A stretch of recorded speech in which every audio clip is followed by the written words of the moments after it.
queridos irmãos, irmãs, que a paz do nosso Mestre Jesus esteja em nossos corações hoje e sempre.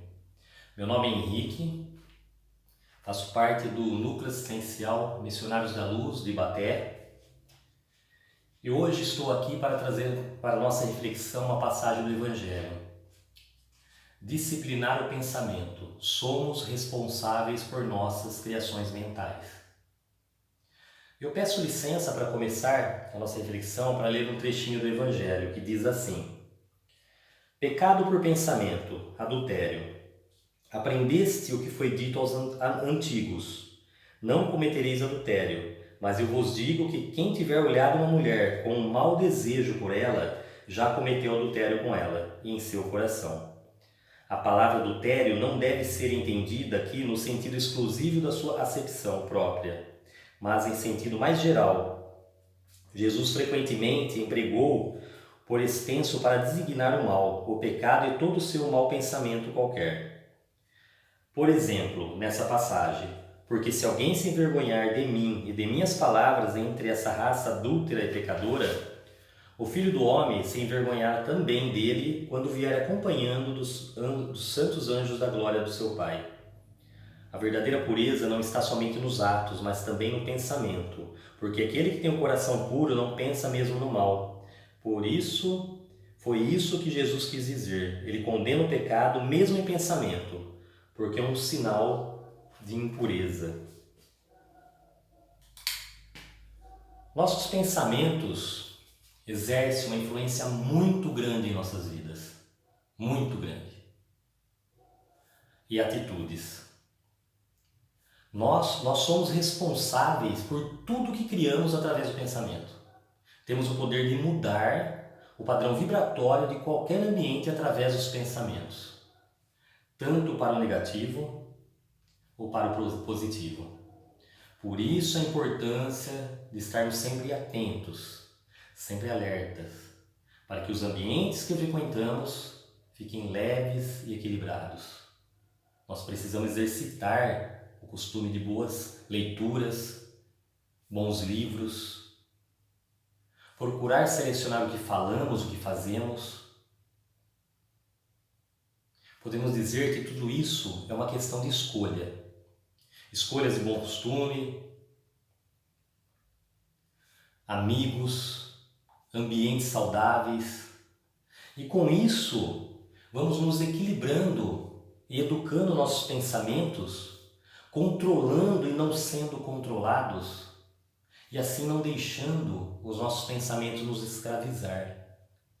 Que a pior coisa que tem no ser humano é ele ficar escravo dos pensamentos, não conseguir se livrar dos maus pensamentos, ficando à mercê das energias negativas, nos trazendo problema que podem ser evitados.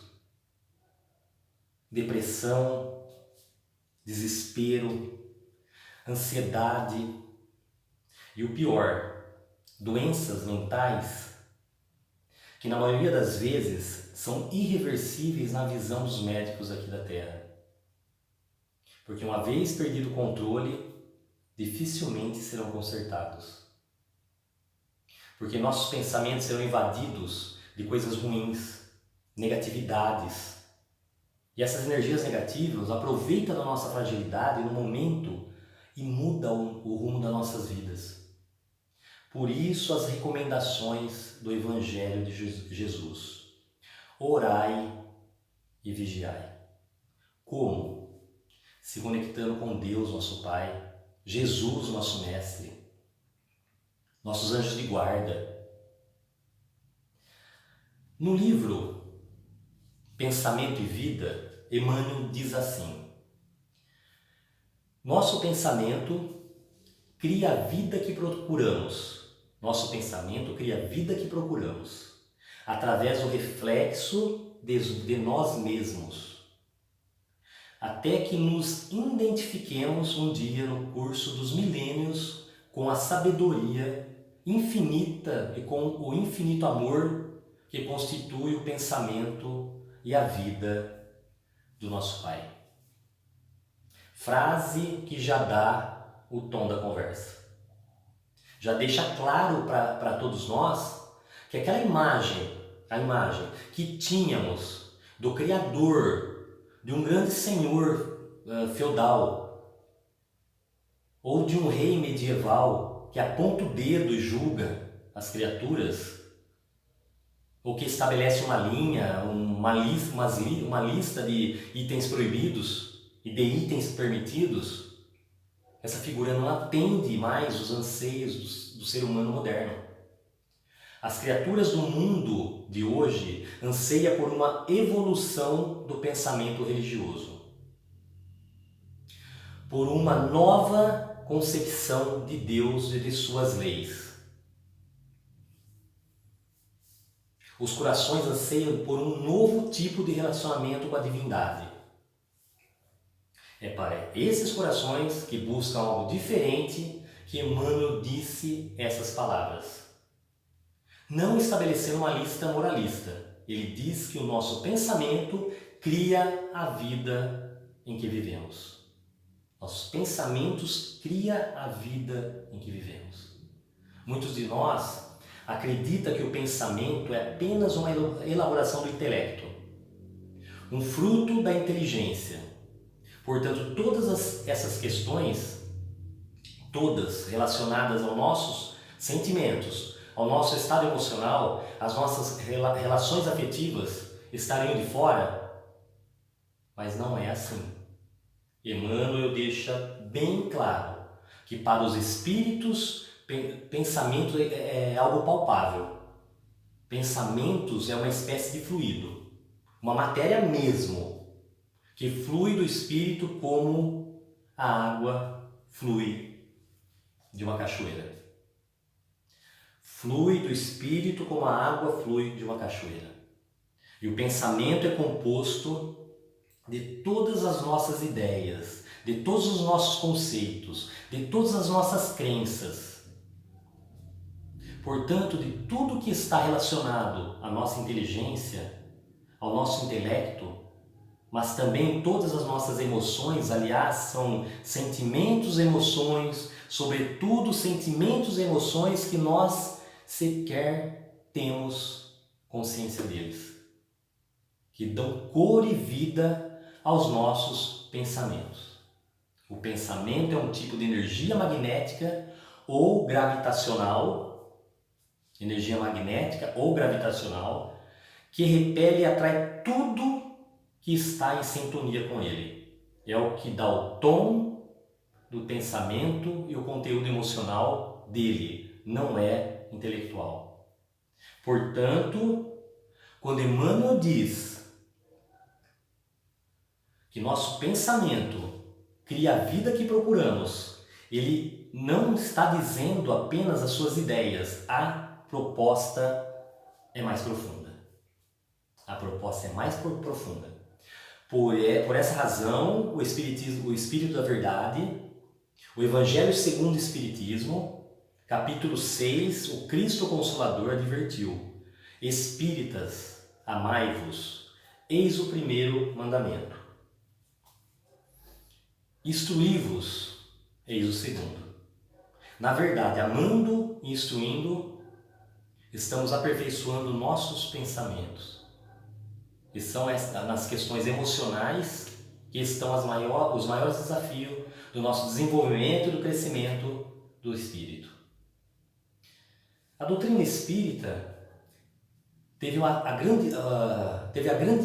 grande mérito de alargar os nossos horizontes, ampliar a nossa visão. Porque é muito ruim uma visão estreita.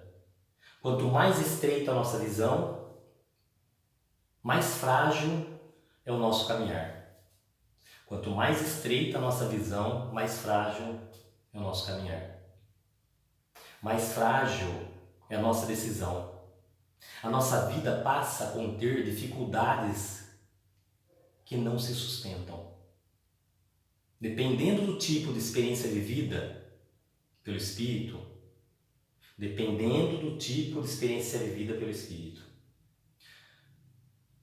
O que isso significa? Que evolução é um convite permanente aprimoramento. Portanto, veio o Espiritismo e nos disse: você é um espírito imortal. Isso é muito relevante. É muito relevante. Porque o mundo inteiro grita, milhões e milhões e milhões de pessoas em todas as latitudes, em todas as longitudes do planeta, são educadas para acreditarem que vão morrer. Nascem e vão morrer.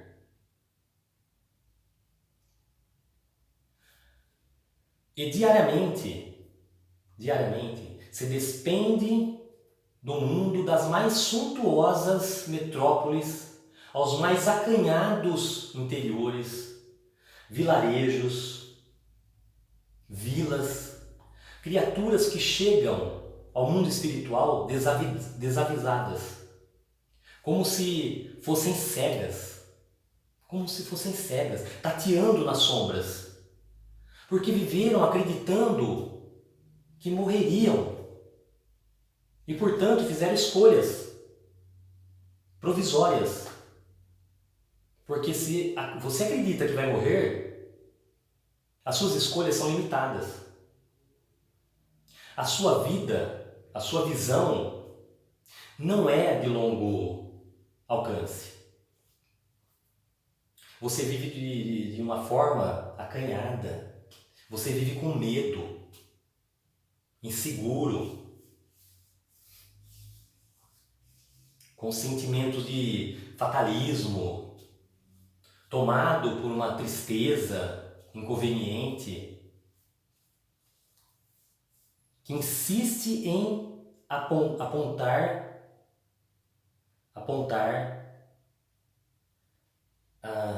a visão de que a morte é o fim, que insiste em apossar seu coração, mesmo nos momentos mais felizes, mesmo nos dias mais alegres, você vive temeroso. E esse temor não é tão maldade. Já diria o Cristo ao apóstolo Levi: Levi, entenderás um dia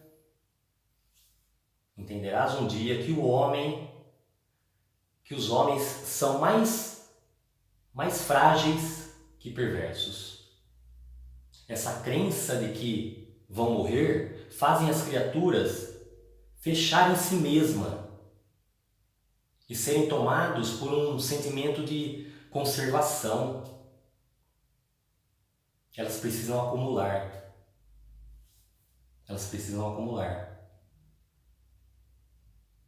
Precisam se fechar e não se abrir. E não se abrem mesmo. Elas se fecham. Elas se entrincheiram como se fosse uma guerra. Medo. E no auge desse fenômeno do materialismo no mundo, o auge é o medo do envelhecimento. Nunca na história da humanidade se temeu tanto o envelhecimento. As pessoas ficam apavoradas, não lidam bem com isso, porque acreditam que vão morrer. Estão acreditando que vão morrer. Então, nós acreditamos que pelo simples fato do Espiritismo ter gritado ao mundo, ninguém morre, ele já prestou à humanidade o maior serviço que poderia ter prestado. O simples fato do Espiritismo gritar ao mundo que ninguém morre. Prestou o maior serviço. Ele diz: você é imortal. Ele diz que nós somos imortais. Seu corpo morre, mas a morte é uma passagem para uma vida um pouco mais ampla, mais ampla e mais exigente. Que o Espiritismo contribuiu para a evolução do pensamento religioso no mundo. Foi dizer às criaturas: você não tem e não teve apenas uma vida. Então não perca tempo. Não perca tempo. Mas também não seja precipitado. Muitas vezes nós confrontaremos situações e corações que nos trarão problemas que não podem ser resolvidos em uma vida apenas. Não pode ser resolvido em uma única vida. Então, a hora é agora. Controlar os pensamentos. Proteger o ambiente. A hora é agora. Porque todos nós sabemos que o que nós plantarmos hoje, nós vamos colher no futuro. Existe a frase: Deus é tão bom que deixou o livre-arbítrio. Nós plantamos o que nós queremos. Só que Ele é muito justo. Nós vamos colher exatamente o que plantamos. Então, o que nós queremos plantar hoje, o que vamos plantar hoje, melhor, e o que queremos colher no futuro. É só uma reflexão. Nossas atitudes de hoje, nossos pensamentos de hoje, pensar no nosso próximo, amar as pessoas de uma maneira de verdade mesmo, verdadeira. Não só para receber aplausos, méritos aqui da Terra. Temos que amar as pessoas de coração. E com isso, melhorar o ambiente que vivemos, com bons pensamentos. O pensamento tem um poder, como nós vimos nessa reflexão, tem um poder muito grande. Vou falar uma passagem, só uma passagem pequena, a questão do pensamento. Uma criança, 5, 6 anos, ela adoeceu. Ela adoeceu e a mãe ficou apavorada, ficou desesperada. E ela viu que não tinha mais jeito, levou para o hospital. Chegou lá, o pediatra analisou, fez os exames e essa criança foi internada, essa criança, com uma bactéria que os médicos não descobriam que tipo de bactéria era. Os médicos preocupados, a criança perdendo peso, passa um dia, 2 dias, uma semana, 2 semanas, essa mãe desesperada, até que ela, conversando nos corredores, chegou um velhinho e falou: mãe, coloca a sua mão na cabecinha do seu filho e faça uma oração. Coloca o pensamento em Deus, em Jesus. Converse com seu anjo de guarda. Converse com Jesus igual eu estou conversando com você, igual eu estou conversando com você. Peça a Ele a cura dessa criança. E a mãe, sem esperança da medicina aqui na Terra, depois de muito pedido, muitas orações, resolveu colocar a mão na cabeça da criança e fez a oração pedindo para Jesus a cura, através do pensamento, os anjos de guarda. 1 ou 2 semanas a criança começou a melhorar e voltou para casa. É só uma reflexão para a gente ver o poder dos nossos pensamentos, o poder que nós temos quando estamos com os pensamentos direcionados a Deus, direcionados a Jesus. E com isso, passar esses bons pensamentos, as boas atitudes para as pessoas que estão às nossas voltas. Que nossos pensamentos sejam guiados pelos nossos anjos de guarda. Que nossos pensamentos sejam repletos de coisas boas, energias positivas, positividade. Principalmente nessa época de agora, que nós estamos passando diante de tantas atribulações, tantas incertezas, brigas políticas, medo, choros, perdas, mas não podemos perder a fé, não podemos perder o foco, que é Deus, que é Jesus. E vamos pedir a Ele, através dos nossos pensamentos, das nossas orações, para que tudo passe. E tudo vai passar. Isso é questão de tempo. Tempo de Deus. Que Jesus nos abençoe nessa noite, que Jesus abençoe a cada um de nós, que cada um de vocês encontre o que veio buscar nessa casa maravilhosa de oração. Fique com Deus, espero ter passado a mensagem e obrigado pela oportunidade.